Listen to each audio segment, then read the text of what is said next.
All right. Hello, everyone. How's it going today? So, let me grab this. Excuse me. And, oh, what should we begin with? Hidden. Oh, I remember now. I was doing the Hidden City last time. Right. Okay, so, first things first. Let's buy ourselves a ticket to Fantasyland. I still have places to check out there. So many. What am I going to do today? I think today I will try... I want to try the mine that has the key lock on it. That's what I want to do. Let me see. Use that. Oh, hey, I got a pile of these. Dun-dun. I got some of these things here from the event yesterday. Is there any event going on today? Nah, there isn't. Okay. Just checking. Okay. Fantasyland. Actually, before I go there, let's heal. How much does a scroll of drastic healing cost? Since I've been burning them like crazy.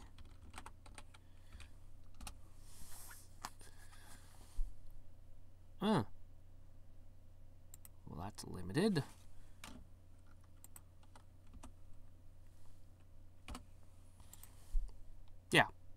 Yeah, that's good. That'll keep me in them. Okay, now I don't have to worry about that anymore, ever again. Monorail. To the Fantasyland. This time I'll be a warrior. Why not? Okay. Where is... I wonder what the classes actually do. I've assumed that they must offer you different areas or prizes or something in the different parts of the park. Right? One would assume? Okay, as usual, I have to take my glasses off. You know, it's so annoying. Don't you hate when you have to take your glasses off because you want to put a bracelet on your wrist and you just can't wear both at the same time? Oh, well, at least I can wear 3 pairs of glasses, or 2 pairs and a monocle. So, I mean, you know, there is that at least going for me. Also, let me take this moment. Take that, and that, and that. You know what? I'm going to use the ball pit. Yeah. That'll help us. Okay. So I was starting to explore the swamp. I wasted a key and then didn't... That was super annoying. I'm gonna go for the mine. Oh, doggone it. Stupid thing. Get in there. Get in there, Stobby. Stoby. Okay. Maybe I'll get one of the magnifying glasses or monocles today. Well, bet that pickaxe helps in the mine. I'm going to feel awfully silly if I go right in and then it's like, you want to do some mining? Of course it will. Of course it will offer me that, but we'll explore the mine anyway. Do you think the pickaxe gets consumed when you use it, or do you think you keep it? Oh well. Doesn't seem particularly important. Forsooth. Ah, good. Oh, it's nice to get an extra fat loot token. Alright. Oh, doggone it, I pushed it again. It's okay, they give fat loot tokens, so I like fighting them. Orcs, they're not as interesting to fight. Whoa. Blimp. Did you come all the way from my trimps to beg for money? Ba-ba-da-ba-da-ba-da. Okay. Unlock the mine. You open the gate. Then you spend an hour prying it open because it's rusted shut in addition to being locked. Great. Okay. The old ruby mine. A mining growbald. You no take candle, die, human. The voice is tinny and staticky. You trace it to a weird little anthropomorphic goblin kobold-looking thing. Apart from the speaker, it seems to be made mostly of chicken wire and plaster. And a steel pickaxe, which is making loud clacking sounds as it ratchets back on a winch. Doggone stupid animatronics burying stuff in my skull.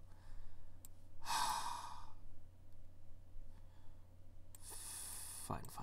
You know what I'm gonna do? I'll go over here. Gets the drop on me and hits me for more than I have hit points. Does it? Does it? Well, you know what I'm gonna do?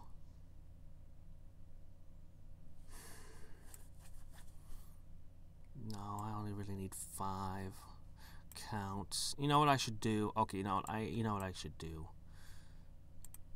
I should use red slime.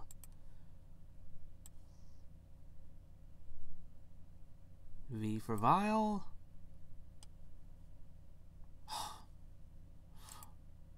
Hold on. Alright, you know what? There it is. Okay, extra hit points. If this one shots me again, I'll be ticked.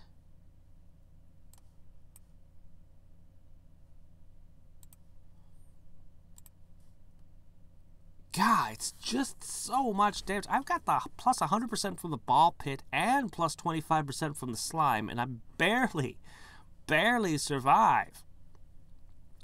There's another one of those mechanical mining grell bins or whatever. You know, the ones with the mechanical pickaxe that ratchets back on a giant spring and then slams into your gut?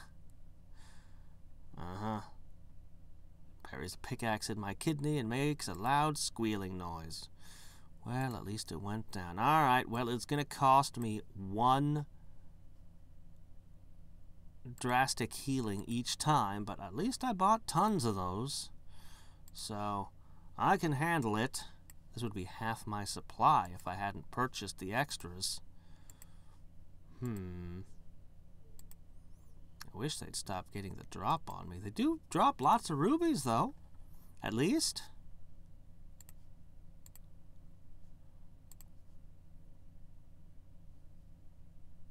Uh-oh. Okay. At least it didn't get 2 hits that time. That one could have taken me down.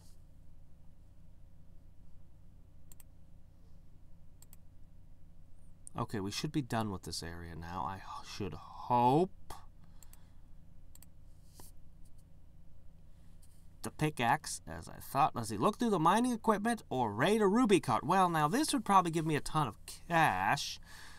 But there's just a chance I could find a free pickaxe. No, I got a gas can full of alcohol. This item will disappear at the end of the day. Spend an hour digging through all the rest of the equipment. The thing even remotely valuable is a can of fuel with the word rum written on the side of it. This is a container you found in one of the weird mining automations. It says run on it, but you're pretty sure it's actually fuel. Sure enough not to drink it at the very least. Okay, this is an item that will disappear at the end of the day, cannot be traded or discarded, and can't be used. There's something in this area to use this on.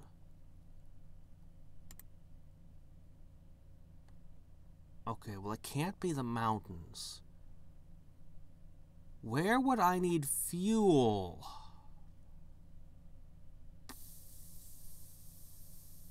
Probably in the haunted town. The problem is, by the time I get to another area, I'm going to be out of time for the day. Man, I wish I could make this thing just last 1 more hour. If you could buy one of the maps for one of the areas, you'd be able to you'd be able to basically do twice as much. But that's not so easy to do. Maybe I should just buy a premium magnifying glass for the 1 extra ruby.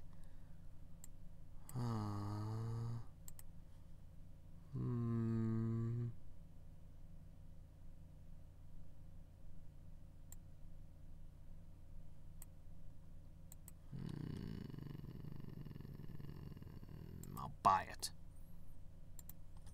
Premium monocle. As opposed to the, crappy monocle. This is the premium one. So...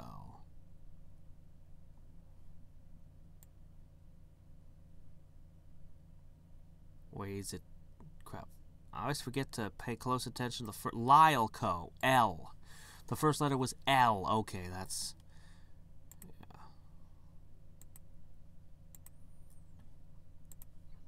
yeah. Yay! Double rubies! Well, I'll buy the next ruby boosting item easier. You'd have to be able to get somewhere with the can of fuel, but there's none of these places need a can of fuel. Maybe I would have to have the map to the mountains to pull it off. Somewhere in here there's a use for it. Well, I don't like the swamp so much. I don't think I've done the cemetery, actually. Wait, yes I did. I think. You know, maybe I'll just stay here fighting bandits.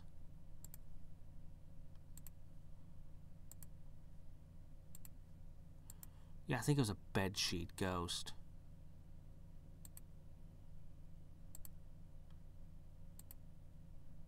Aha! Yes, bedsheet ghosts. Okay, the extra battles will get me extra rubies. That was worth doing. I should do that from now on. Yeah. I need a shovel. No, a pickaxe. That's what I needed. Oh, I tried to go into one of these. I think it was the crypt, and it kicked my butt. I remember that now. Let's try the barrow mount. Oh no, you're out of time. Go home. I know.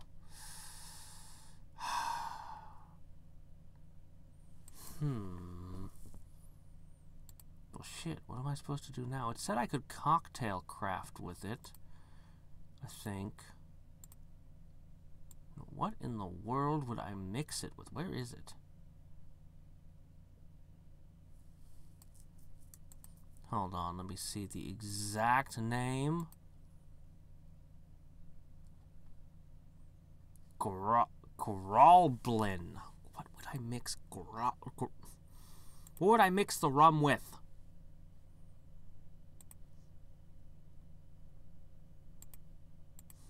Why is all the rum gone? No, seriously, what in the world can I mix this with? Regular rum? It's not gonna mix with any of these, is it? I have no idea. It's gasoline. Aren't you supposed to pour it through a loaf of French bread if you're a raving lunatic or something? I forget. I know there was some demented way that people drank gasoline, and it was a very bad idea, and I don't know why they would do that, but people do a lot of strange things, I guess.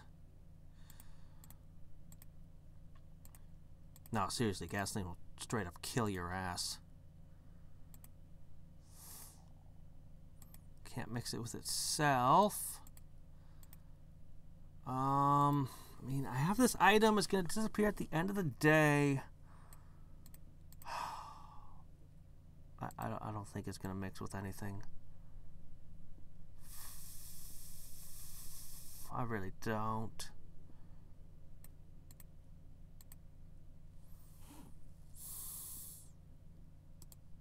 I'm going to ask Google.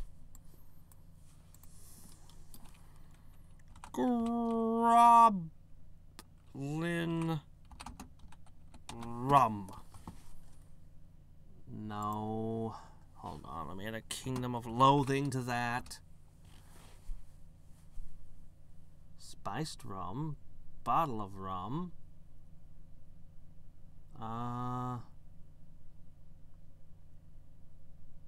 It's not showing up.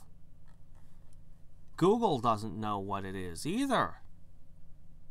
That can't be right.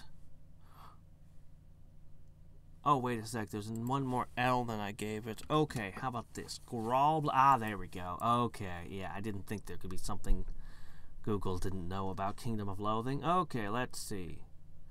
Obtained from Old Ruby Mine.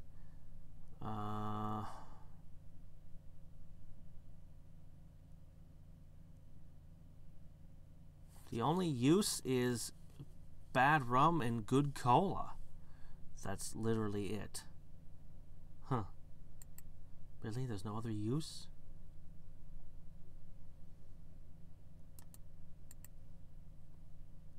Okay. I need sanctified cola to mix it with. Specifically, sanctified cola.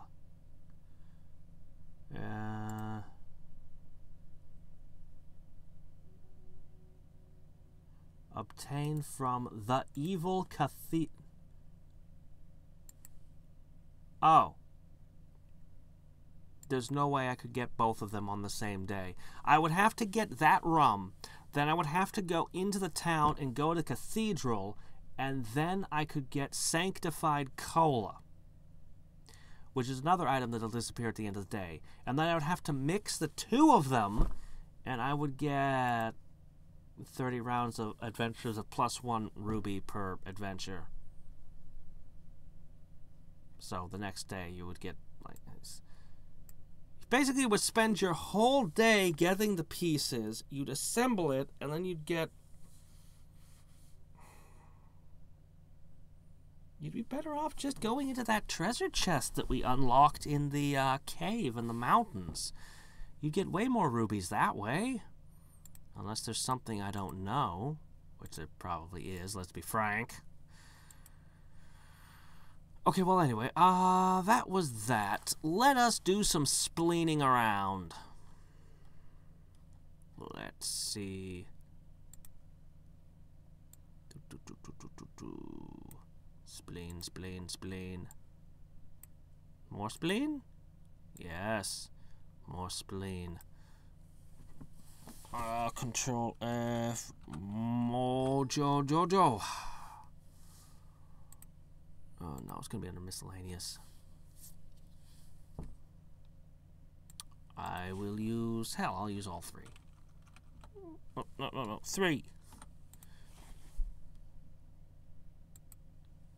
Can't you take the granulated filters and wash them with water and use them again? Oh well. So, with 4 of these... So, first thing we're gonna do...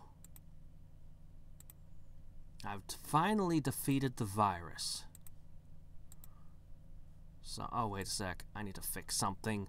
Something is amiss! Get this off me.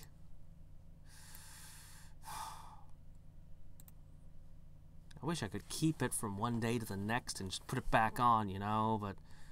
Unfortunately, that's not an option. What was the other thing? Oh, the monocle. The monocle. Baron von Ratsworth's. There we go. Higher item drop chance. Make this a little bit easier on me. Come on. Give me the stuff. Okay.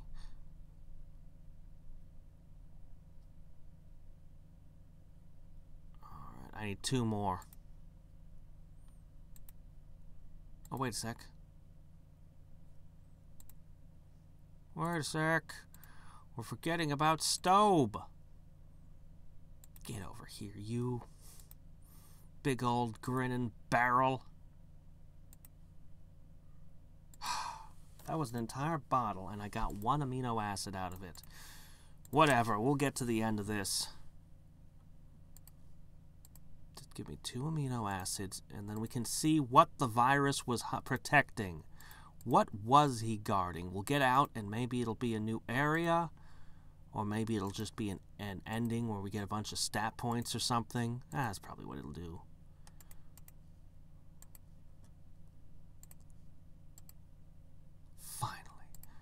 Finally. I hate that stupid virus.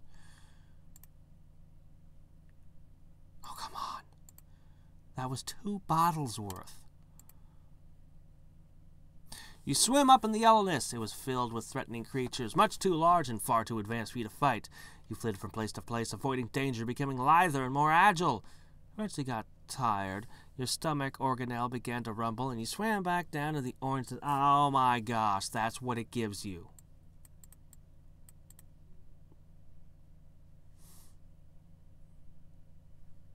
Okay, that was really disappointing, actually.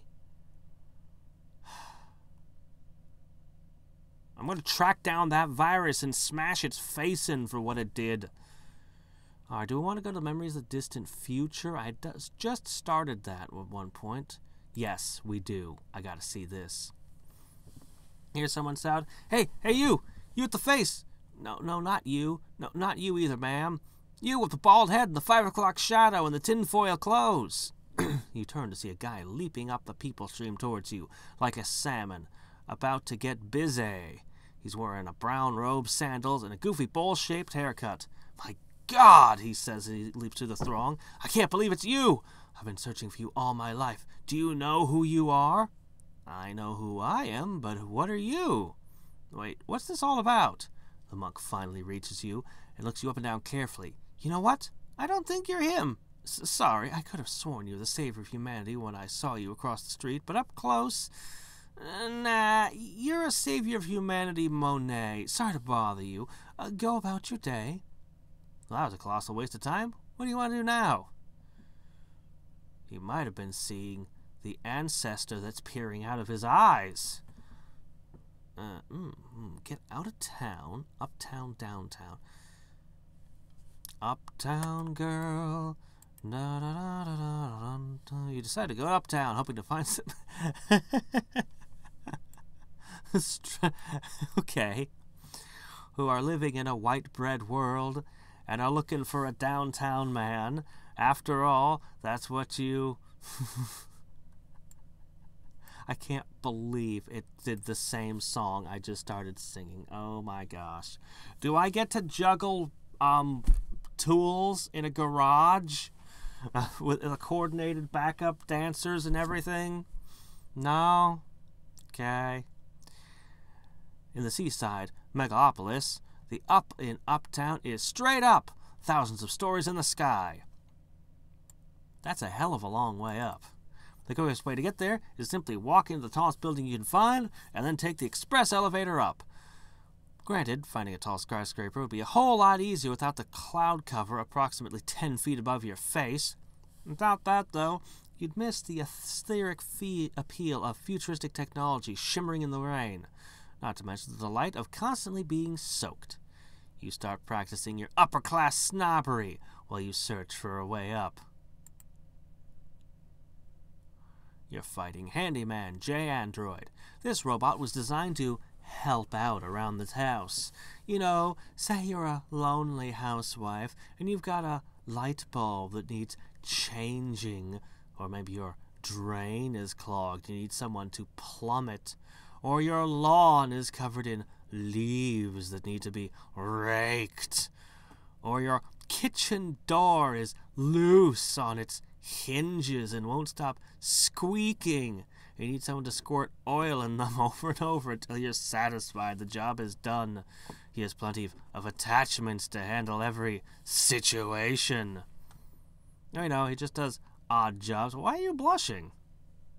It's just a general handyman robot. I mean, it's not anything weird.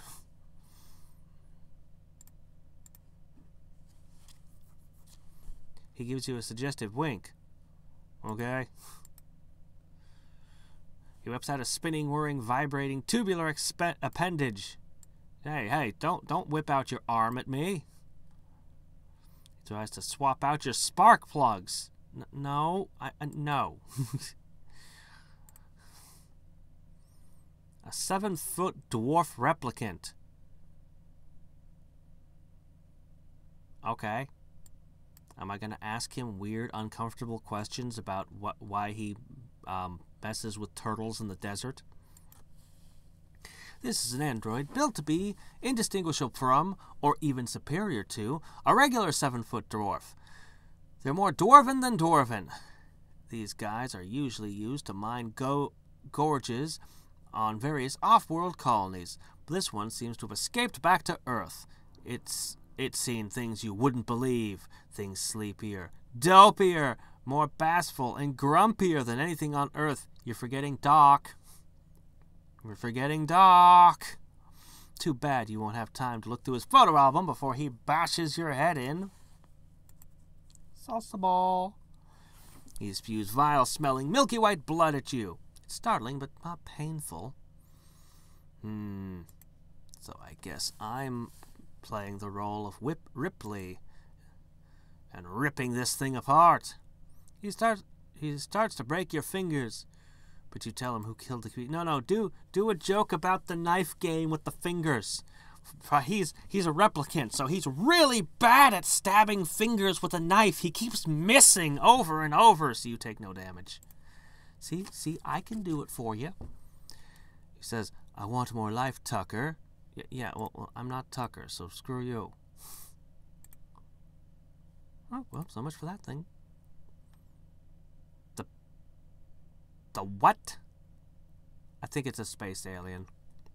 There's a big, halting, brutish, hideous alien warrior.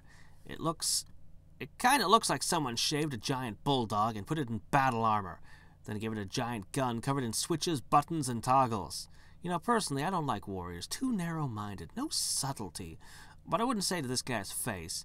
He looks like he could break me like a glass toothpick. Is a glass toothpick more vulnerable than a regular toothpick? Smashes your face in with a giant fist while peppering you with bullets, lasers, and shurikens from his crazy alien gun. That's pretty awesome. That's a pretty awesome thing to be hit by. Turns the dial of his gun. He pulls the trigger. A couple mechanical hands pop out and give a manicure and pedicure. He looks embarrassed, but you can't say he didn't need it. Can I get one too? Turns a crank on the side of his gun. A mechanical hand emerges, holding a lit match. You make a quip about having a match. Your butt in its face.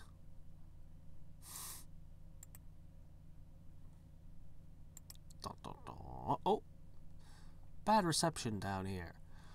Out of breath, annoyed, and sopping wet, you walk into yet another building. There's a receptionist behind the desk. She's popping gum, chattering away on her neural implants, and doing her best to ignore you. I guess some things are constant, no matter when you are. Is this where the elevator uptown is? You ask. She rolls her eyes at you. So I told him, oh my God, you're not dating a Thurkixla, are you? I mean, her dad is a plumber. Well, yeah, Cindy, she totally does have green skin and tentacles growing out of her head, but that's not the issue, is it? I mean, God. Hello? Receptionist pulls out her gum and twirls it around one finger. Yeah, Cindy. Yes, this is the uptown elevator. Do you have your ticket? Oh my God. Cindy, you would not believe this guy who just walked in. She points with one exquisitely manicured nail that's about 6 inches long at a row of chairs in the corner. Look, if you don't have a ticket, you haven't made an appointment. And if you haven't made an appointment, you'll have to wait. Sorry, Cindy. I just can't get this guy to go away. You walk over to the waiting area and sit down between two other guys. They're both dressed in the height of uptown fashion. The one to your left of you is wearing a rainbow wig and a red rubber nose. And the one to your right is wearing a harlequin-patterned doublet and has his smile surgically widened. How about no? Nothing good can come from either of these.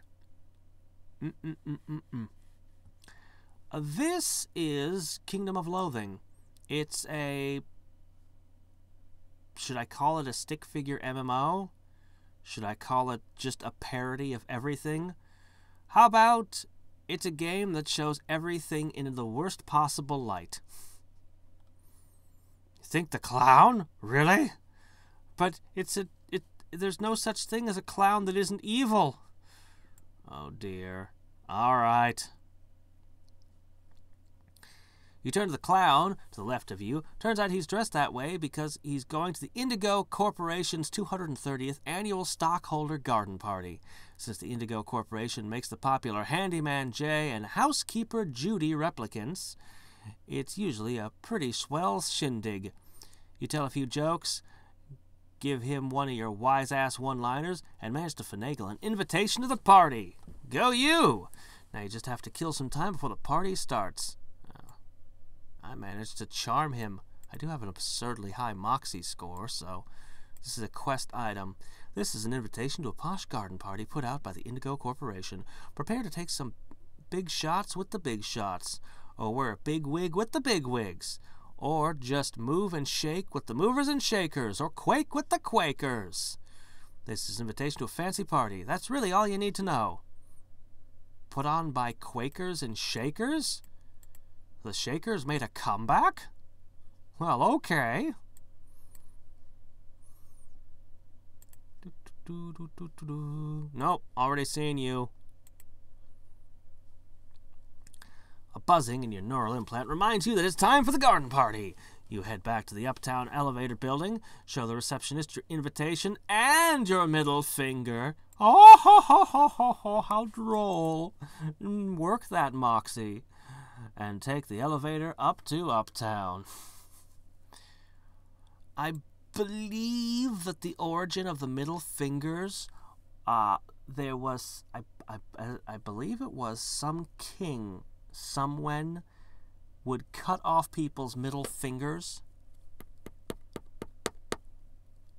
I can't remember exactly why. If it had something to do with the weapons they were wielding, it would make you crappy as a warrior or something. But anyway, for some reason, there's a king. He cuts off people's middle fingers when he doesn't like them or whatever. So people would start riding by on horseback, and they'd show him their middle fingers. And to this day, it's still considered a sign of disrespect. That's what I've heard, anyway. Hello, everybody. Sunlight sears your eyeballs and instantly reddens your skin. Wow. So, the sun grew more intense. A life spent under the cloud has made you paler than an albino Irish goth. You take a series of moving walkways and one terrifying pneumatic tube to the penthouse where the garden party is being held. You walk onto the veranda of an incredible Eden in the sky. Birds chirp. Waters burble softly, and a snake hands an apple to a naked chick. Scratch that last one. Well, that's not really Eden then, now, is it? Anyway, it's clear these aren't the upper crust. They're the caramelized baker's sugar on top of the upper crust. Since you're pretty much the grease stain left on the plate after the pie's been eaten, you probably have a lot you could learn from these guys. On the other hand, given that there's the very steam rising from the caramelized sugar screw it. Given how rich they are, there's probably a lot you could steal from them if you snuck off into the penthouse. Hobnob or Robnob? That's Hobnob with the hoity-toity. Stealing stuff wouldn't do me any good because it's my descendant in the far future. But if I learn things, I can use that knowledge now. Oh, wow, 200. You mingle among the guests, trying to look haughty enough to fit in. You walk past a few conversations, looking for someone saying something brilliant and stimulating. Well, I suppose Reginald and I will go to Rigel 7 again this year. Honestly, it's so boring. I tell you, Muffy, if I have to play another game of tennis, I'll scratch my eyes out. Well, Chip, she's supposed to be a pleasure bot, but she's so deathly dull, you know. Capitalist pigs! Look upon the faces of the children you have abandoned beneath the dirt! Oh, wait. You see, there's a mob of workers from the Undertown has crashed the party. They start to advance on the rich folk, hammers and sickles in their hands, and murder in their eyes. Thinking quickly, you leap onto a table and begin to speak. Listen, everyone. Violence won't solve anything. You point out the workers. Listen, hurting these guys isn't going to solve anything except losing you the crappy jobs you have. Even a crappy job's better than no job, right? And besides, these guys didn't break the rules. The system's been in place for hundreds of years. You're not poor because they oppress you. They oppress you because you're poor. You turn to the rich folk. Listen, I see a way out of this. I've been listening to you guys talk, and you're all bored to tears. Why don't you switch places for a while? A debutante pulls off her gloves and picks up a shovel. He's right! I want to live like common people. I want to do whatever common people do. That's the spirit, you say. And while the workers in the upper class start swapping clothes, you head smugly to the exit.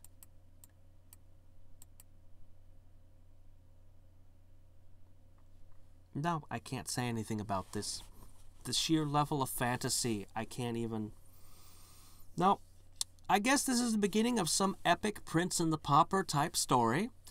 All the poor people are going to find out how terrible it is being rich, and all the rich people are going to find out how terrible it is being poor, and then they'll swap clothes back at the end of the week.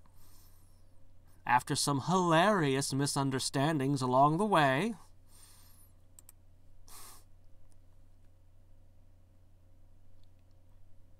Wow, again?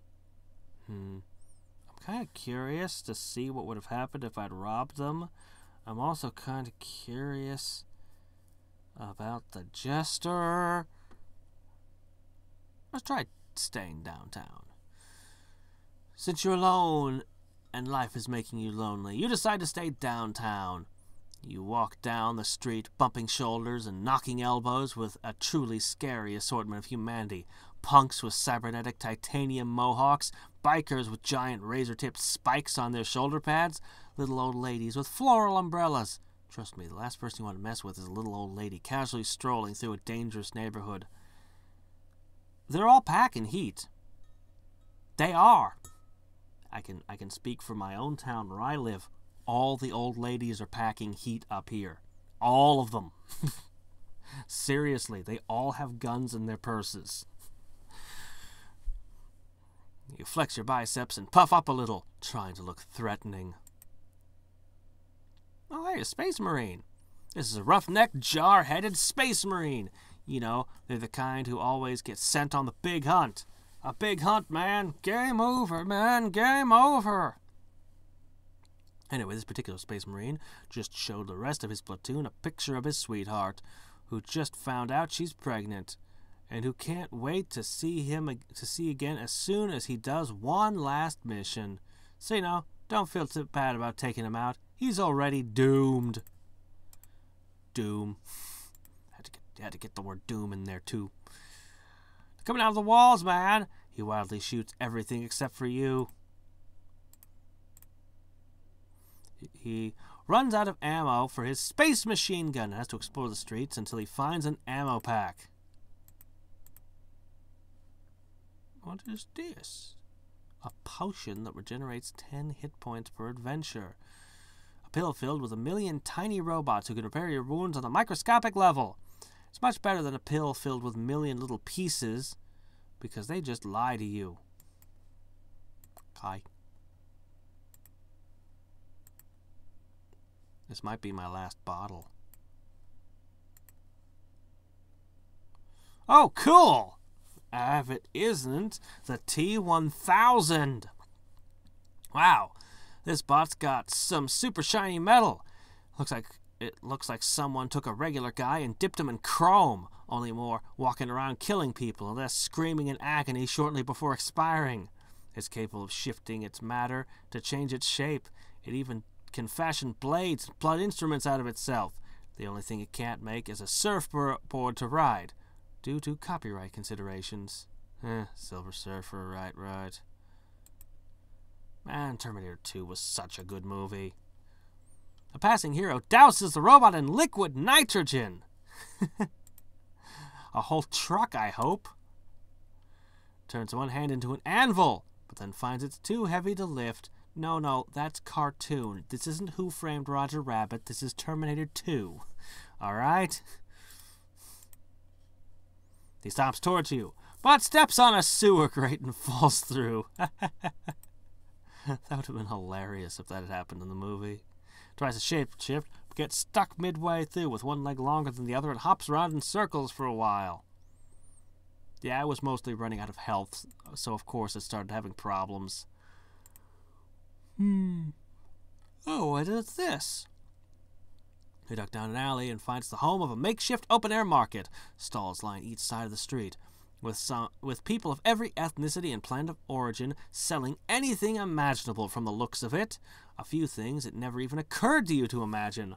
Mouse on a stick! Delicious fried mouse on a stick! Someone waves a disgusting lump of meat on a skewer at you.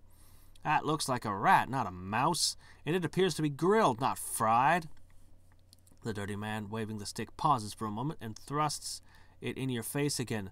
Grilled rat on a stick, only 2 credits, and at that price I'm cutting me own throat. Come on, that's clearly a cut me own throat dibbler reference.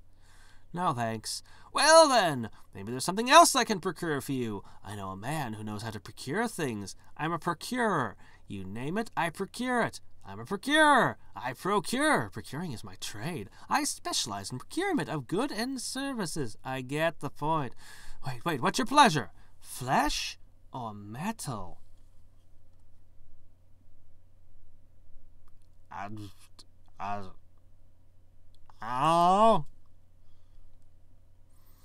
Man after me own heart. Who doesn't enjoy the clang and crash of metal on metal, eh? Can't call yourself a real man unless you're into that, eh? He says, elbowing you enthusiastically. He pulls out a card with an address on it. Tell him self-decapitating Nick.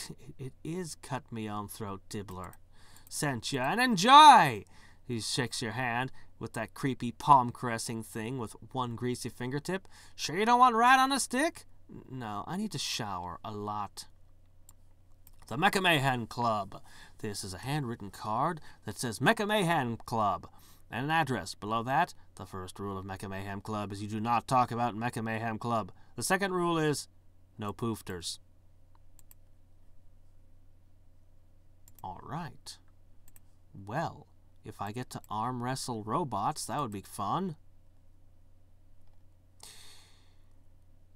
You finally find the particular back alley referenced on your Mecha Mayhem Club card. You knock on the huge iron door and tell the eyes that appear in the slit that self-decapitating Nick sent you. The door opens, and a huge slab of muscle with a rudimentary head tears up your card and ushers you in. There are rows of seats surrounding a pit strewn with shards of metal, gears, wire-trailing circuit boards. Was I supposed to sing that? Was I supposed to sing that to the theme of Camptown Races? Or something? Oh, whatever. Looks like you found an underground robot fighting club. You take a seat, and the guy next to you addresses you. Excuse me, good sir. I wonder if you would help me. My robot is fighting the next match, and I've forgotten to disable his pain circuits. I would go and do it myself, but my left leg, as you can see, is missing. It's a robotic leg, and it's caught a virus and hopped off by itself. It's probably halfway to the mysterious undersea city of mystery by now. Yeah, about that. Why do you give robots pain circuits to begin with? Why, so we can use pain to control them. But you program the robots yourself. That's how you control them. So are the pain circuits. So we can program them to disobey, then cause the pain to punish them when they do. Wow, you're a real piece of work. Well, if you're so concerned about robots feeling pain, maybe you should go down there and switch the circuits off for me. I'm totally being set up right now. I can feel it. Let's do it. All right, I'll go. What's your robot look like? A gold-plated android, a kind of prissy, with 2 flashlights for eyes. He's called... Yeah, I know what he's called.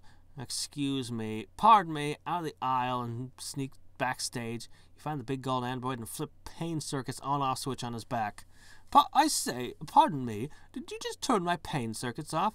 Yeah, sorry, I hope that wasn't, a robot bad touch or something. So no one can punish me for wrongdoing? Well, in that case, you all can bite my shiny metal fundament. The gold robot takes off running, and of course, just then the curtain comes up, and you're obligated to fight in the android's place. Fortunately, the opponent's little trash can-looking tripodal thing, and all you have to do is keep tripping it until it stops getting up. Still, little bastard's heavier than it looks. It takes you quite a workout before you finally win the fight. Let's see what happens if we go out of town. You decide that exploring a futuristic megalopolis couldn't possibly compare to the excitement of hurtling through space in a glorified soup can, with only a thin layer of metal separating you from instant blood-boiling, lung-bursting death. You got some serious thrill issues, dude. Anyway, you decide to join the Starship crew and get off planet. As soon as you have that thought, a billboard changes to a woman in a sexy astronaut costume saying, "Deccan Houston, looking to go off-world? Come on down to the Desert Beach Spaceport." Wow, advertising the future is really precisely targeted. You set your neural GPS to the desert beach and start in that direction. Look up at the stars and ponder the mysteries you will soon be exploring. Then you look down at your foot and ponder the mystery of what you just stepped in. I've seen this one before. I've seen that one before. You finally arrive at the Desert Beach Spaceport. In a dizzying display of alien and human pageantry. Is this going to be Mos Eisley? Is Han going to shoot first? If you counted the legs, arms, and heads and divided by 5, your calculations would be off by a surprising degree. You see exotic creatures with impossible anatomies, creatures that flicker and are slightly blurred, and as if they're not actually physically there.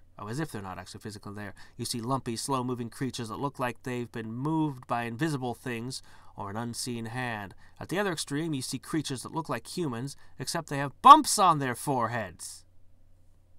Or an extra nostril. Or pointy ears. I wonder what those could be.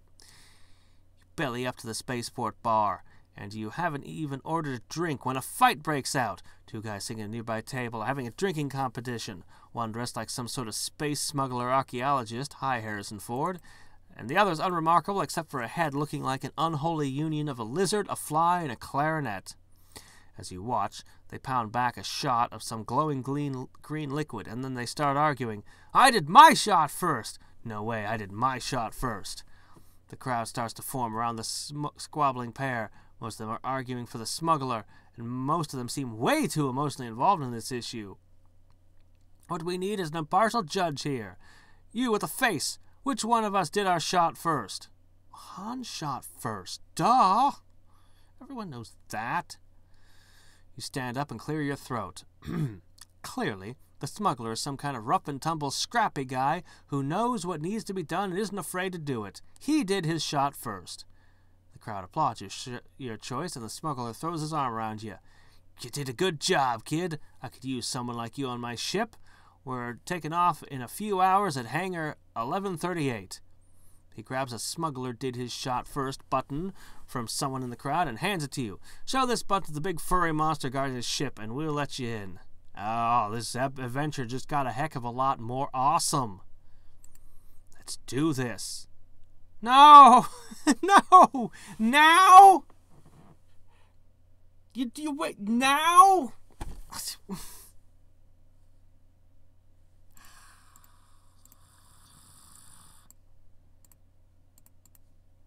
She's just like, no, I'm no more. Smash.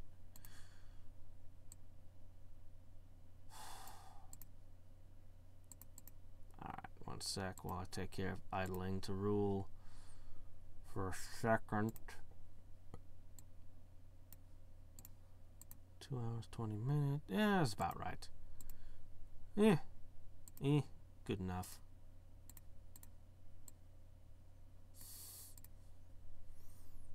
Alright then. I guess there's only one thing to do. Ring the gong. Where are my gongs?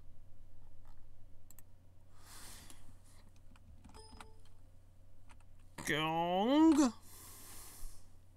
Okay, the llama llama gong. You get it on. Bang the gong. Get it on. The reverberating crash of the gong crashes all around you, and the gong fills your ears. White light fills your eyes, and you lose all memory of who, where, and who you are. All you can do is wait for the gong show to begin.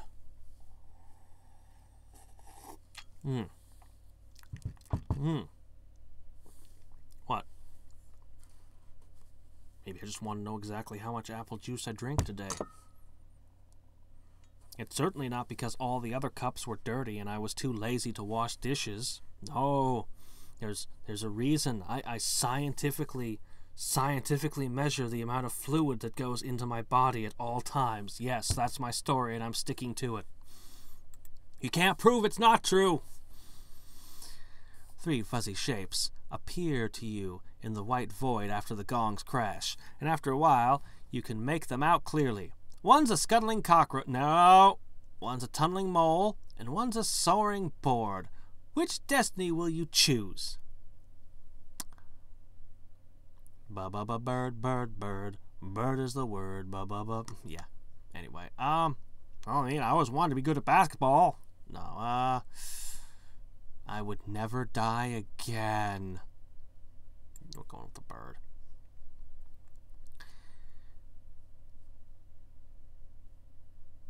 You wheel yourself into the shape of a bird, you blink your eyes, and suddenly you have wings instead of hands, talons instead of feet, and a beak instead of a mouth and nose. You don't know where your soul is, and you don't know where your home is. You just want to fly. Or at least you don't want a singy. Yeah, whatever. Firm of the bird. You are a bird. That would appear to be so.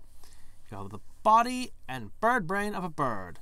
Let me devagify this for you. You're one of those vicious predator birds, not one of those that sits on a pirate's shoulder and talks nonsense about money. Hope you enjoy your bird freedom, because this bird you cannot change. Okay, well, what do I do with the form of the bird? I should be able to go somewhere and do something? I've only got 15 adventures. I do not want to waste this. Well, let me check. Hold on.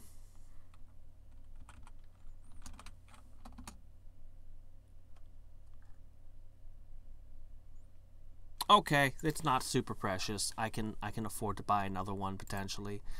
Whoa. You can beat Wing Buffet. Vicious Talon Slash. Get your eye view. Attack with your beak. Fly high above your opponent. Survey the situation. You can see your house from here. Starts to attack you. Realize that 40 of its shoelaces are untied. Okay, so that disappeared.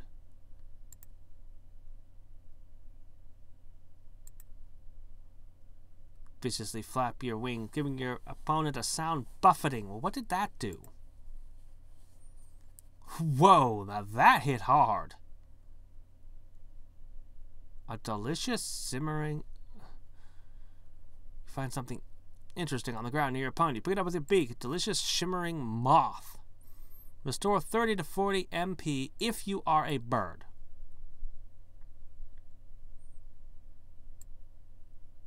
Okay. Alright. Oh. What do I do with my birdiness?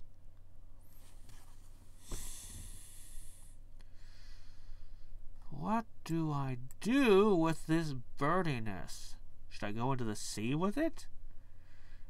But they wouldn't expect that in the ocean. Oh, if I'd known, I'd have used this in conjunction with Fantasyland.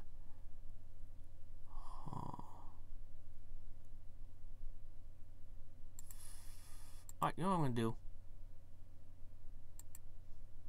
Well, just...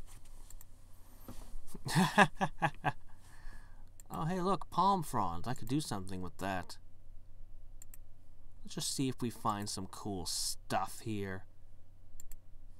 Rocky raccoon, hot state. Yes, yes. An oasis monster. Slice. We're getting these delicious shimmering moths. What does buffeting with my wings or flying into the air do? Huh. Okay, the drum machine. That's what I was looking for. Can't use items while shape-shifted. Oh, yeah? I'll show you. Alright.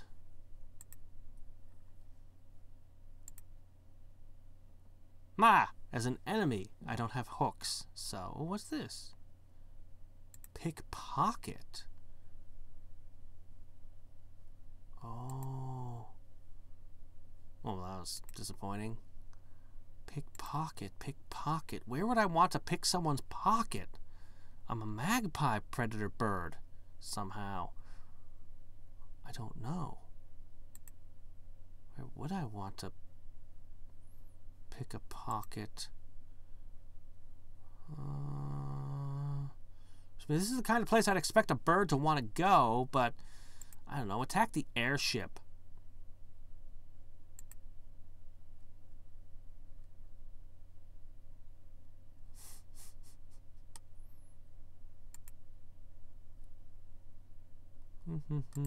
Peck. A juicy grub. He restores 90 to 100 hit points, and it doesn't say I have to be a bird to eat it somehow.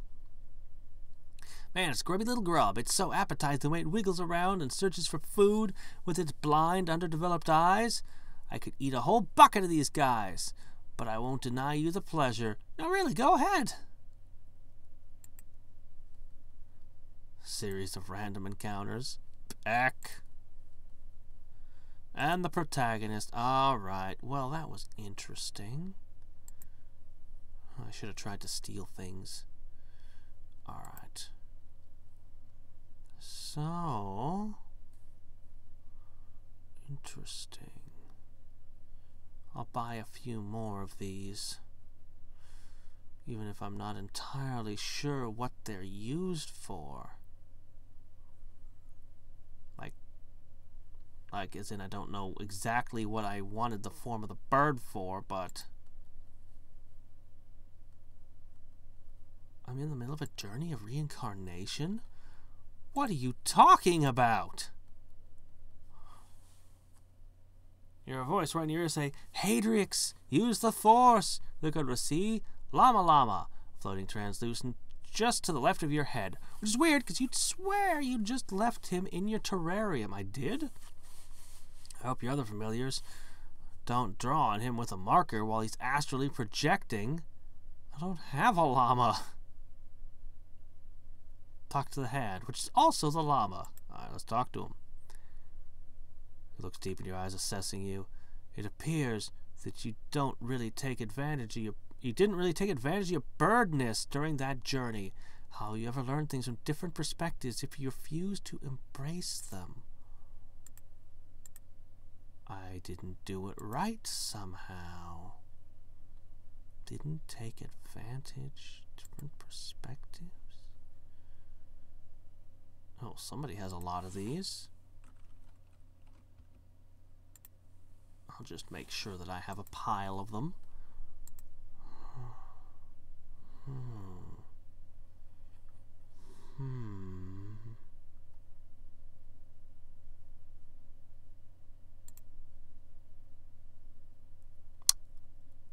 Alright, let's be gross.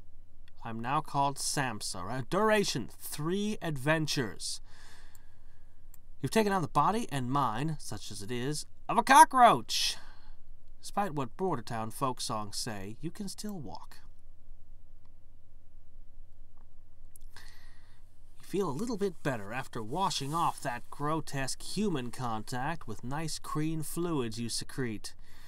As you're looking for a garbage can or sewer pipe to hide in, you become aware of a high-pitched whistling noise from somewhere far above you. Your cockroach senses start tingling, but they're not overly specific. What do you do? It's probably coming to eat me.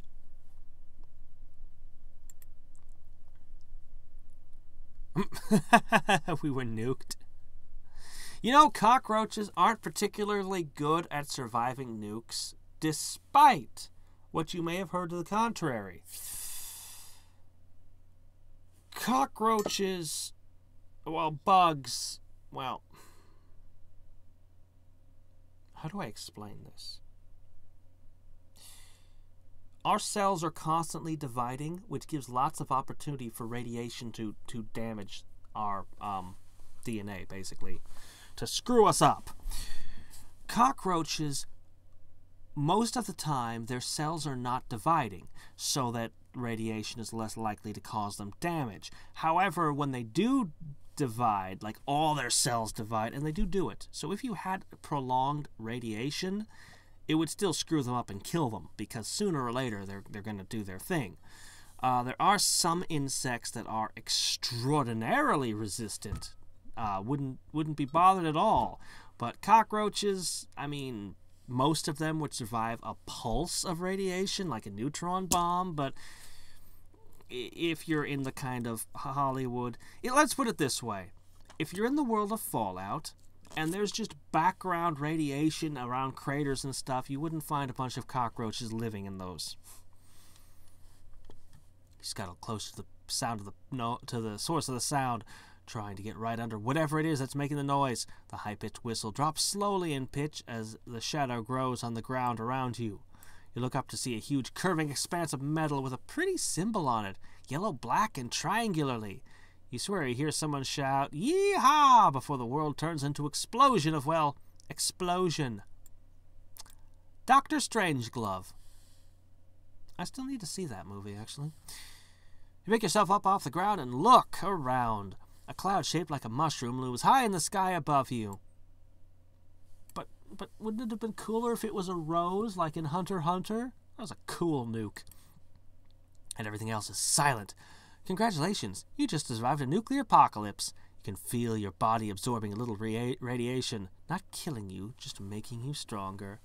You're standing over the ruins of seaside towns, surrounded by... grazing up at a mushroom cloud high above you. Radioactive winds whistle through shattering windows. On the nearby playground, a blackened merry-go-round squeaks mournfully. It's all very significant and cautionary and dramatic, but not particularly exciting. There are pretty limited options available for a cockroach who survived a nuclear holocaust, so how are you going to keep yourself entertained? Ketchup on my reading party! You scuffle into a nearby garbage bin, looking to have a good time with your fellow roaches. You find swarms of cockroaches having a shindig on top of a half-eaten Beelzeburger. When you were a human, you weren't all that fond of cockroaches, but it turns out they really know how to party. There's all the rotten Beelzeburger you can eat, and plenty of scintillating cockroach conversation.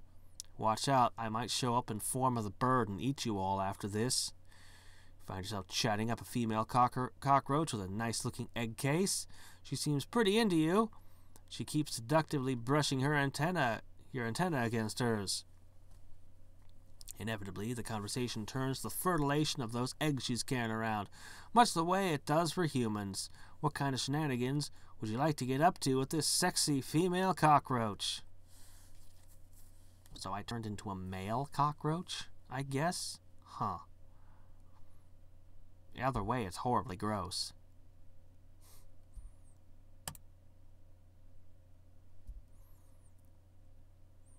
You continue to chat up the female cockroach, complimenting her for her shiny carapace and feathery antenna, stealing glances at her shapely thorax. Just as you lean in closer to those egg cases, though, a cockroach easily twice as big as you comes stomping in. He twitches his antenna angrily and chitters, the cockroach equivalent of, "Hey, get away from my girl or I'll tear you limb from limb." You discover that, in the cockroach world, that's less of an idle threat and more of a literal description. After the big cockroach rips off your head, you only live for a couple more hours. You hear a voice right by your ear say, blah, blah, blah, blah, blah. Lam regards you serenely. So, you have lived a nasty, brutish, and short life of a cockroach. Let's see what you have learned. He rolls his eyes back into his head for a minute and looks deeper into your eyes. I see that in your cockroach life, you were murdered by those who should have been your friends. Llama shakes his head gravely. I am afraid that this karma will also plague you in your human life. Plus 30 to monster level.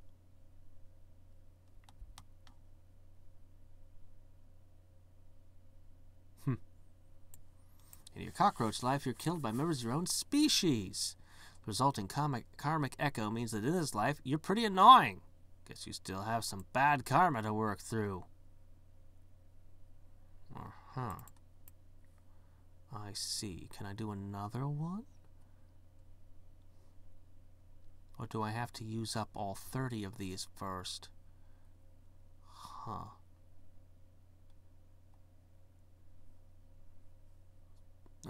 It's frozen again. I'm waiting.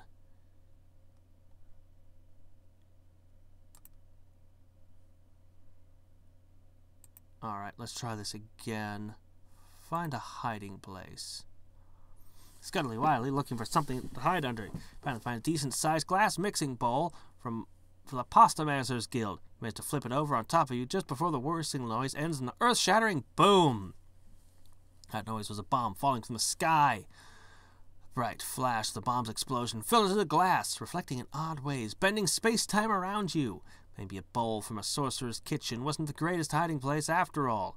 Everything goes white as the very fabric of space-time rips around you and the mystical energy pours through you from another dimension. You come to your senses, lying on what feels like cold linoleum. This doesn't make any sense because linoleum is for weapon crafting, not for making floors. Your head throbs. God, you think to yourself, rubbing your antennae together. I had this horrible dream I was a cockroach. Oh, yeah. Then, far from above you, you hear a shriek of terror and disgust. A huge woman looming over you, waving a broom at you. She's got horn-rimmed glasses on, and a skirt with a poodle embroidered on it. And she's wearing high heels and makeup, even though she's cleaning the house. I guess some of that's not particularly relevant. You should focus on the giant room with a broom and forget the rest. And how is she surviving the, bomb?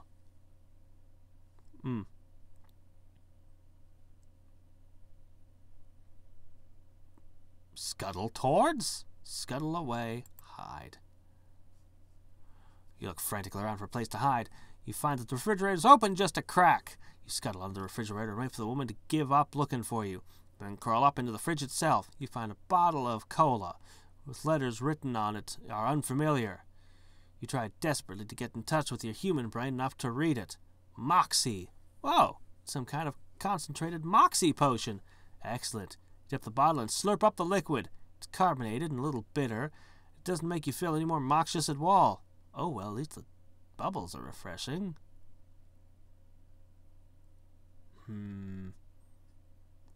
Fruit. You crawl into the crisper and check out the fresh fruit.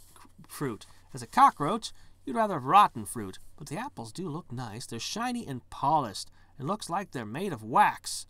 There's not a single spot or wormhole in any of them, which is good, because you didn't want to start eating an apple and suddenly find yourself halfway across the galaxy.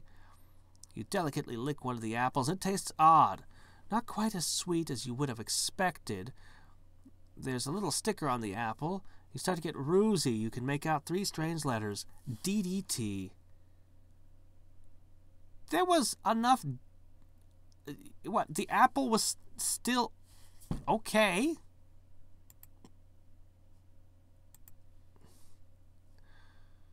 I see you died by ingesting poison. I hope you learn the mysterious workings of chemicals and how they can heal or hurt you. In your cockroach life, you died from being poisoned. The complicated karmatic formula applied to that death means that in this life, the mind understands the mystical underpinnings of the chemicals that comprise the universe. Mysticality plus 30%.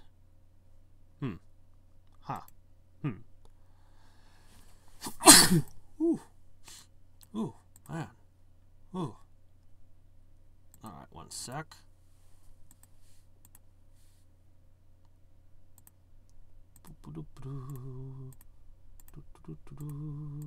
Okay. Alright. let's do it again and try other options. I think every single time we do this, it ends in death with the cockroach.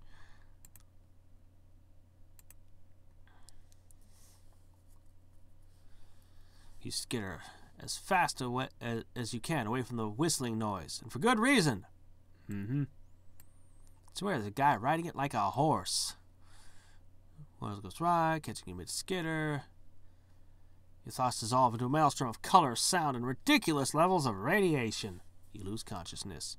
You wake from uneasy dreams to find yourself transformed into a giant cockroach. Since you were just a normal-sized cockroach before, it's actually kind of awesome. What's more, you're sleeping in a nice, comfortable bed instead of out on a street. On the whole, you feel pretty good about the change. So now we're in metamorphosis, are we? Look out the window of your room and see it's a normal human city. Like the seaside town, but gloomier. So what's a giant cockroach gonna do in a city? Try to get a job, of course. A boring day job. You figure that just because you're a giant cockroach, that doesn't mean you have to be a freeloading parasite. Since you can only speak cockroach, you get a little sign that says, "Will work for filth," and hang it around your neck. Then skitter out of the house to see what kind of employment you can find. You see a building with a giant cockroach on its side. That's probably an exterminator. That's some kind of giant cockroach employment agency. You make sure that your antennas are straight and march proudly through the front doors. The man with white coveralls sees you come through the door and freaks out. "Are you from the inner zone?" He asks and grabs a canister with a hose attached to it. He points the hose at you and sprays white powder all over you. You inhale it and feel your mind expand. Things are weird for a minute. Guy looks at you up and down, eyes wide. "That didn't kill you?" Or don't cockroaches just become immune to everything you spray them with? Shake your head, no. "You gonna eat me?" Shake your head, no. Then yes. The question's confusing, so you settle for putting your front legs over your mouth and point at your little sign. He nods his head. "Yeah, I think we could use someone like you. You could be our new mascot. Or you could work down in the lab helping us test new new tasty cockroach food. Or maybe you could ride on top of the van as a living billboard." I'll go with mascot. Seems perfect. You decide to become the mascot of the Cockroach Extermination Company. This is probably really bad karma, isn't it? You make public appearances, acting out little plays where the brave exterminator sprays you with poison and you fake a dramatic Shakespearean death. It's easy work, and you get all the filth you can eat. One night you're heading back home after a long day's work. You see a normal-sized cockroach skitter towards you. Then two pass on either side. You stop and turn in a slow circle, antenna waving. Suddenly you're surrounded by cockroaches. They come pouring out of the storm drain and swarm all over you, clicking and chirping the cockroach equivalent of "traitor." It doesn't take them long to tear you limb from limb. Okay, it actually takes them quite a while. We were just trying to make you feel better. I see. Okay, so it's always going to be, option 1's always going to be killed by our own kind. Option 2 is always going to be poison. Let's find out option 3 then. I see how cockroach goes. I get how this works now.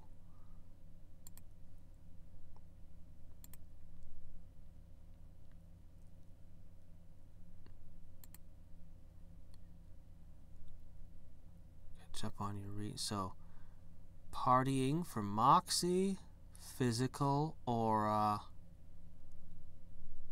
mystic or physical here. Oh, actually no.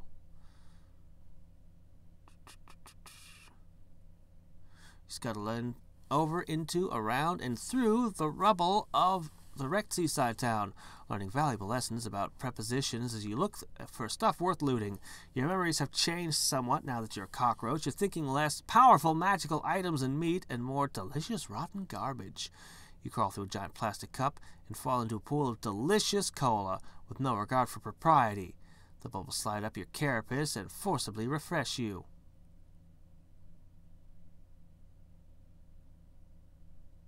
Forage with friends.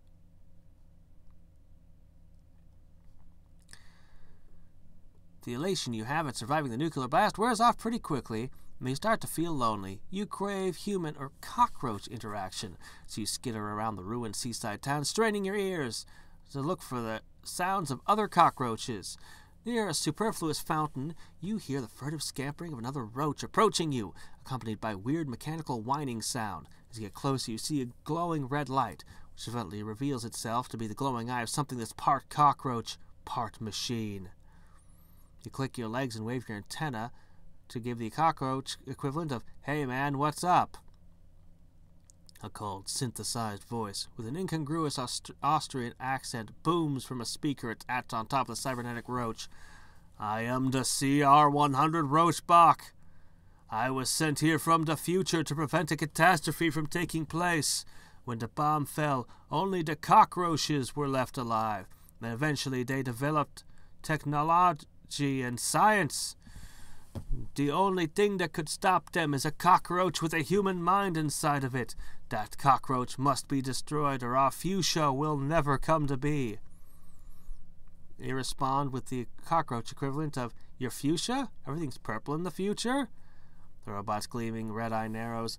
"Only the mind of a human could come up with such a horrible joke. You must be terminated." Last thing you hear is a series of clicking noises as the roachbot cocks several dozen nasty roach guns and empties several dozen roach clips under you. Drat. Drat, drat, drat. Okay, hold on. We'll find the other option of not being killed by our own. What if we do...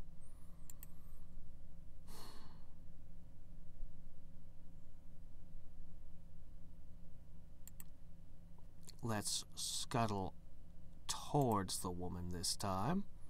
Cool, cool. Can't keep... you rush straight towards the giant broom. The shrieking woman is swinging at you. You dodge between the bristles, taking care not to be swept away, swept up in the moment, or swept under the rug. It's quite a workout. Can't keep dodging like this. You're running out of cockroach juice, by which you mean energy, not the vile secretions the cockroaches brew within themselves. It's amazing how many options they put into this. A bunch of cockroaches in a blender. Ah! I don't want to be killed by cockroaches or poison. None of these options seem like either would end up. You figure you can dodge the broom pretty easily, and it's not like it can hurt you anyway. You're a cockroach. You're more vulnerable than a tick. Ah, the tick. And Arthur. And the human bullet. And sewer urchin. That's a great show. You scamper between the woman's foot and head for the door. Wait, didn't she just have 2 feet a moment ago? You distinctly remember a shoe and a pretty dangerous-looking stiletto. Well, that was anticlimactic. Okay, there we go. Died by being crushed, your fingers to dust. I trust in this life you'll be more observant of your surroundings. Plus 50% item drop from monsters. Okay. Alright. Now let's try the mole. Still don't know exactly what it wanted out of me with a bird. You have acquired the effect shape of the mole. Make your eyes find light above ground too bright for your mole eyes. You tunnel to Mount McHart, large, huge. Your mole instincts leading you to the home of all your brother moles. The mighty Mount Molehill. Okay. Mount McHuge, large, Molehill. Got it.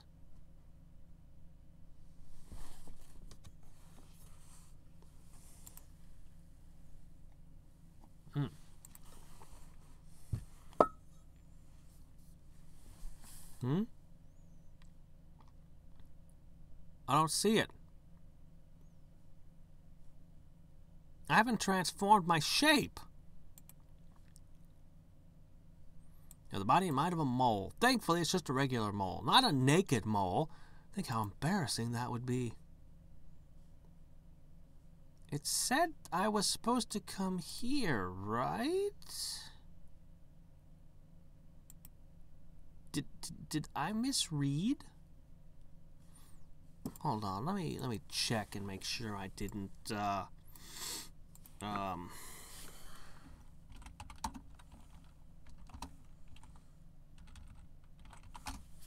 Let me see. Did I misread something? I thought it said Mount McLarge-Huge, right?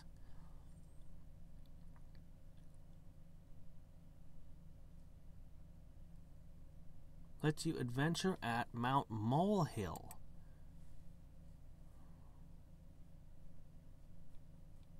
Oh, crap, it's right in front of me. Ah, did I not see that?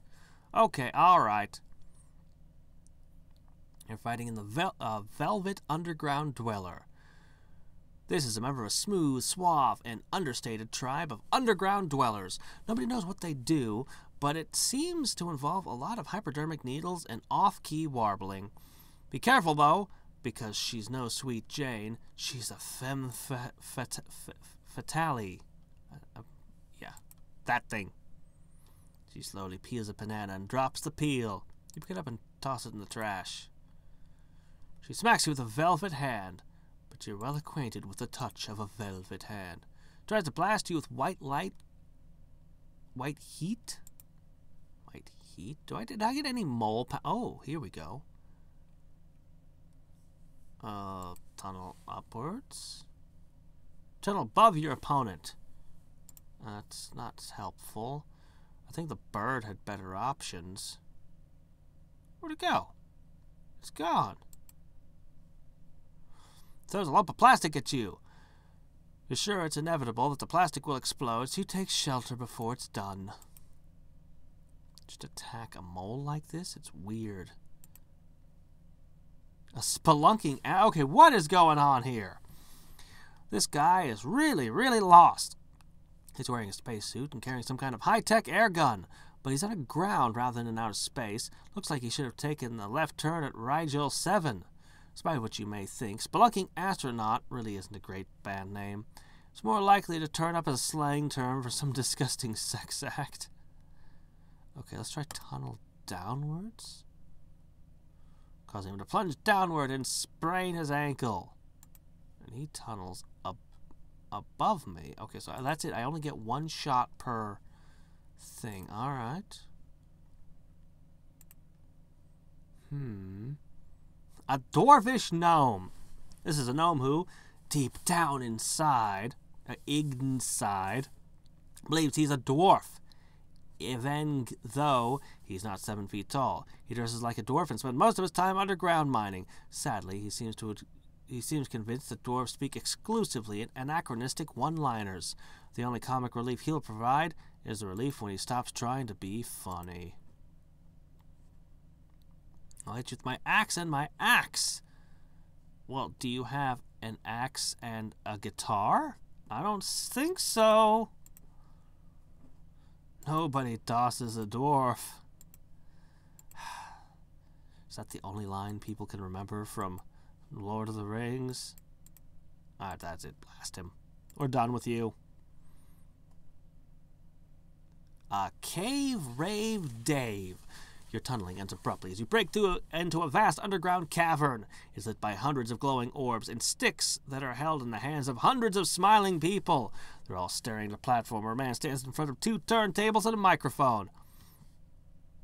You look over to where it's at and listen in. I'm supposed to be a mole, and yet I don't think I'm not convinced. My fellow ravers! Wow, my voice sounds amazing in here, doesn't it? It's like I can almost hear the god from within me in the echoes. Anyway, I stand here tonight because I remember... Wow, the texture of these rocks is amazing. They're like so soft in their ruggedness, you know? Anyway, we're here to tell the machines that we are not afraid. And the best way to tell them is to have an incredibly overlong, gratuitous, sweaty, sexy dance scene. Tonight, let us make them remember that we are not afraid.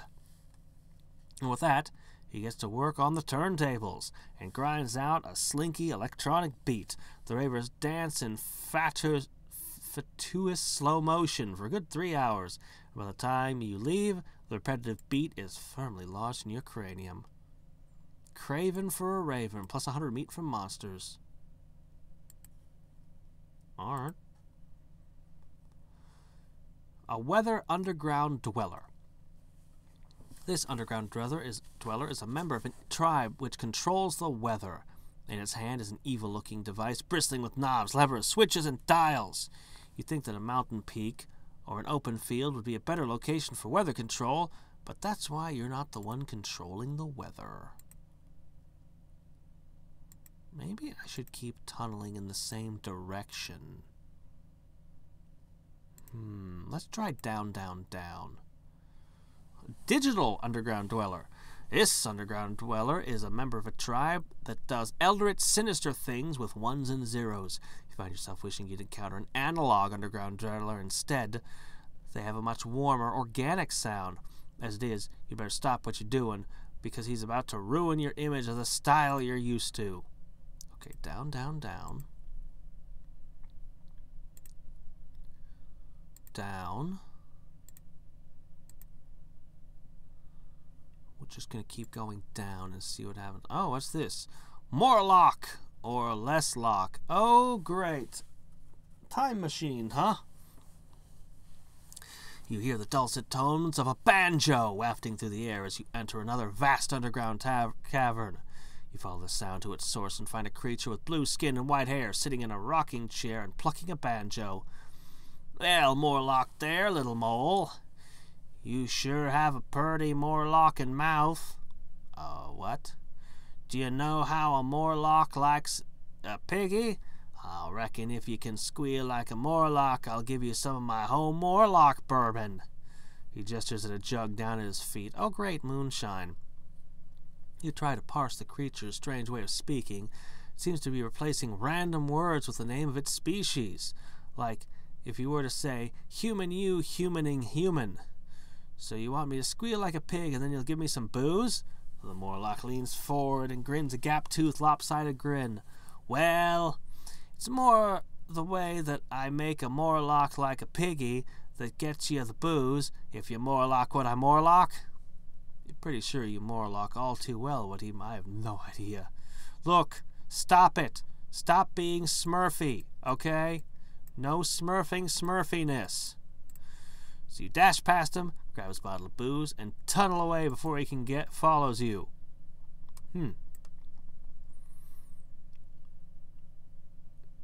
Anyway.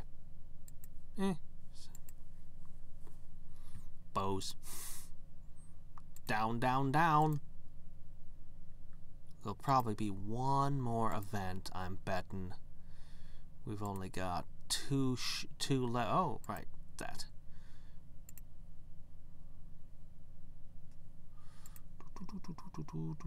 Okay, so now it should be something. You tunnel through a cavern wall and splash into an underground stream. As you bend down to drink from the stream, a weird little pot-bellied creature waddles up to you. It has two huge blue eyes, a nose like a pig, and a head that's roughly like an overinflated football. It reaches towards you with one glowing finger and croaks, "Be good."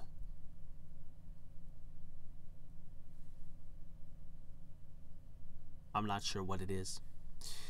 The creature clears its throat and tries again. This stream is a tributary of the sacred river Alf. Oh, that place, which runs through the caverns measureless to man. I am Et, the guardian of this stream that runs through the caverns that are pretty easily sized up by anyone. Have a drink!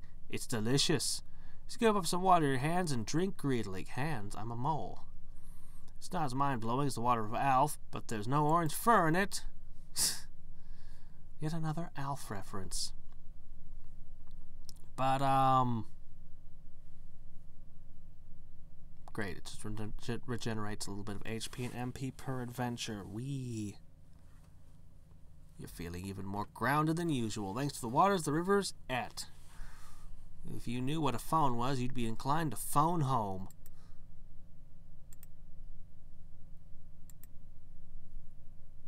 I trust your adventures as a mole have taught you the ways of thinking under, over, and through your problems.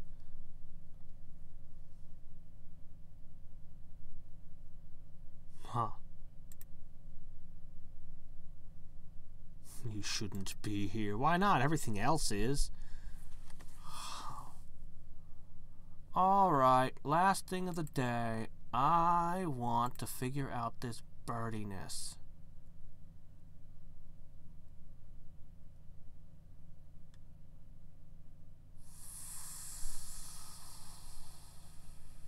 You just want to fly.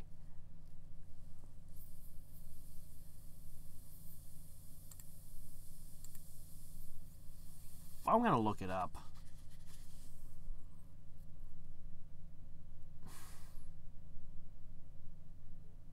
One second.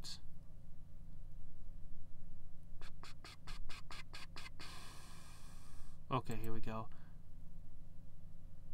The bong has been bung. Okay. Form of the bird.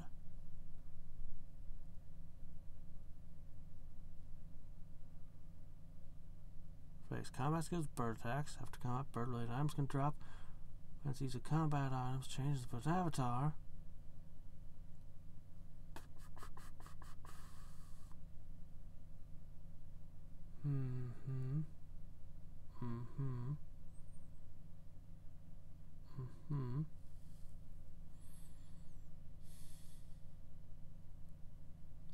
One second, almost.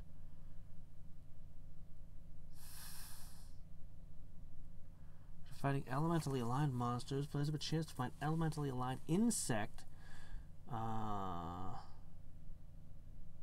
Yes, but it said I hadn't done a good enough job being a bird. Is there a place you want me to adventure game? It doesn't seem to say so.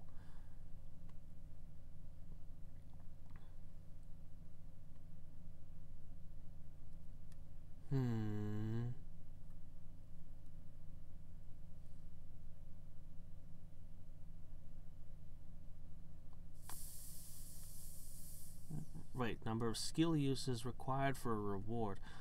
Okay.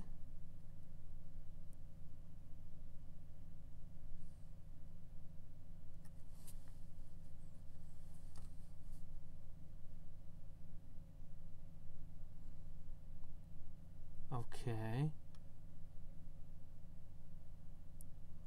Doesn't really tell me. I guess what I'm supposed to do is just wander around using as many bird skills as possible, I think? I think that's what I'm supposed to do here. So let's pick a nice area. I did that one last time. You know, I'll go over to here. This seems like a good place. Let's do this. No shiny objects. Okay, get the eye view. Buffet him. Peck. Of course, he's done. Oh, right, the cursed thing. Oh, hey, look, a thing. Okay.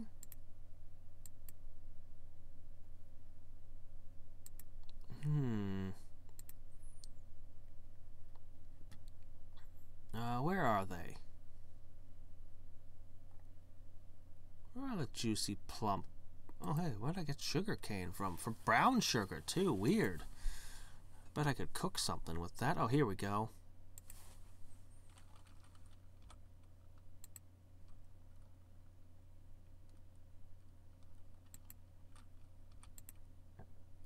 Yeah. Okay. Maybe that counts, too.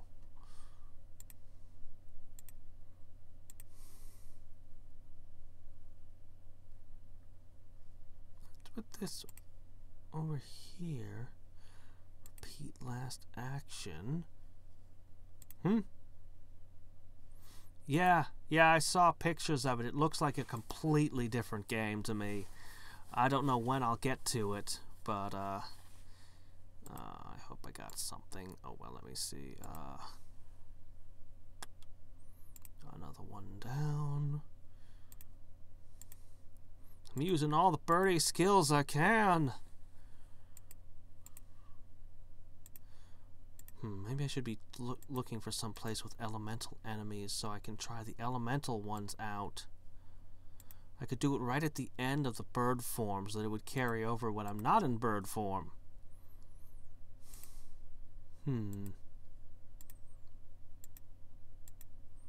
Is this enough skills, game?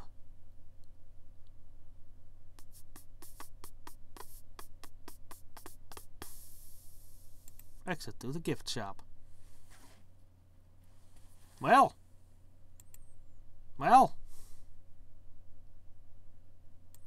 Darn, that's what... Okay, I couldn't remember.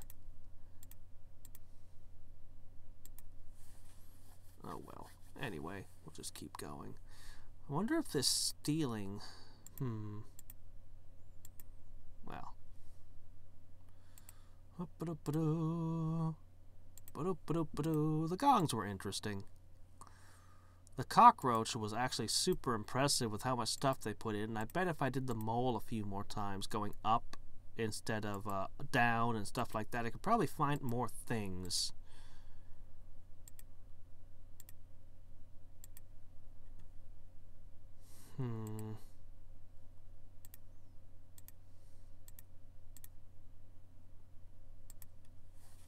I'm going to eat a pile of these, since I won't be allowed to eat them when I stop being a bird. I might as well use them now. Alright, let's finish this. You're the last one up. Alright, llama. Did I bird correctly this time? I ate a ton of stuff. I used all my skills. Hey. You exhibit the spirit of the mighty rock, learning that there is no problem the judicious application of the tools at hand cannot solve. Tools in this case were all violence, but it's a valuable lesson nonetheless. Spleen item, really? It's a glimmering feather from a rock, a bird very similar to Charles S. Dutenhawk. You suspect that it contains great untapped magical potential, and for those of you who can use the rock feather, we salute you. Doesn't it just make you jump? Pretty sure it just lets you jump. They're actually remaking Link's Awakening. But, I mean, the opening is awesome to see, but, you know, no. I can't play it with those 3D graphics. I can't play it. Why would you give it those... Why? Why would you do that to it? I don't know why they did that to it. Not that I hate all forms of CG or anything. It's just not that one. Not those graphics. Okay? Anyway, alright. Well, that will be it for today. Let's consume a bunch of stuff. So tomorrow, I don't know if I'll finish off the last of these tomorrow. I might have some more adventures than I can get done in one shot, but I have all of the sea. We are very, very nearly done with Kingdom of Loathing, I think. I mean, of course, I'll poke at the rebirth stuff and see what there is to see. And someday there'll be that West of Loathing. Someday, somehow, but no rush.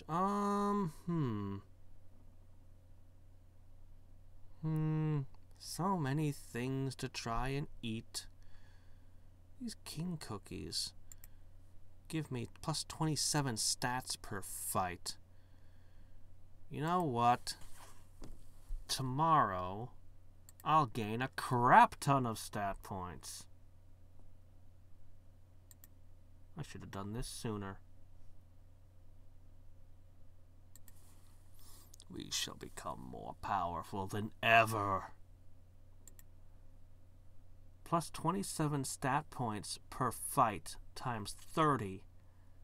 The stats given to me by this far outstrip any other food item. Far, far outstrip them. I mean, these are only costing 1 apiece. They're ridiculous.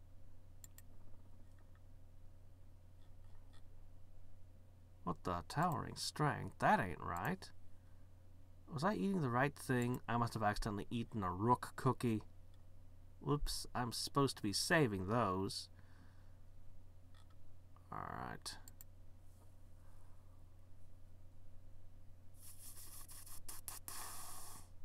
It's amazing how many cookies I can eat. Any second now. There it goes.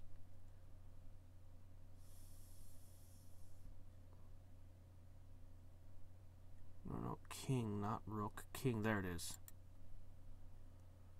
Okay, let's try eating random things. Have I ever eaten the black forest cake? Darn. Ah, we're all full up. This is, of course, followed by... Oh, we got something weird. Hold on. What was it called? I only have one rec generator left. Darn.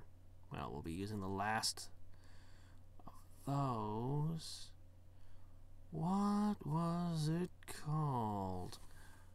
Oh, the one I got while I was a mole.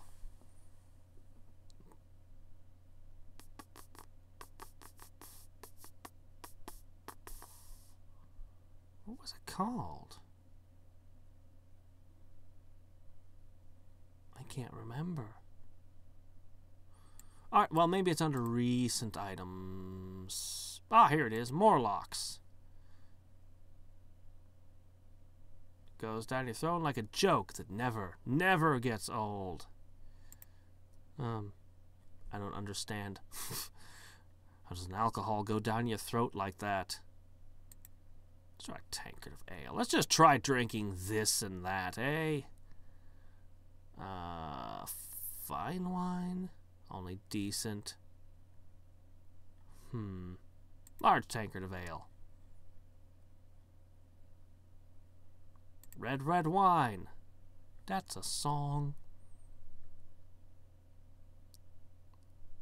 White Xenadian. Flashing eyes. Plus 30% meat from monsters. What else we got? Typical tavern swill. Try really hard not to vomit. Okay. What about this real pain as opposed to sham pain? Then we got this Limoncello. Whoops. We'll do the real The real deal. Recover HP and MP after battle. Non-specific amount. Okay. Okay, I can take a shot of something now, and then we have to drink the good stuff. I don't have a shot of anything. Let's see, that's potency 2. Sham champagne 2. Red, what, 3? 3. Come on, I need a 1. Elven squeak. Nope.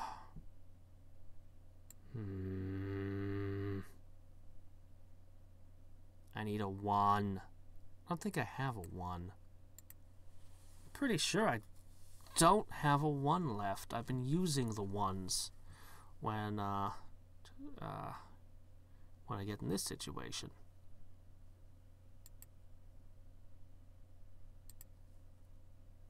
Drat. Alright, let's just go with the last of the rec generators. These things are amazing. And do I have any ability to use the funk? Yes, I do. Good. Then we'll use the funk. Got a rock feather, grim tails, these smoke patches, but I'm going to be using more of the bottles to finish our adventures in the future and the past and everyone else. Alright, I need to burn off a few adventures so there's nothing wasted. So, gain a little bit of stats and money. It's probably good enough. One more. And until next time and every time, this is Hadriex signing off. Bye.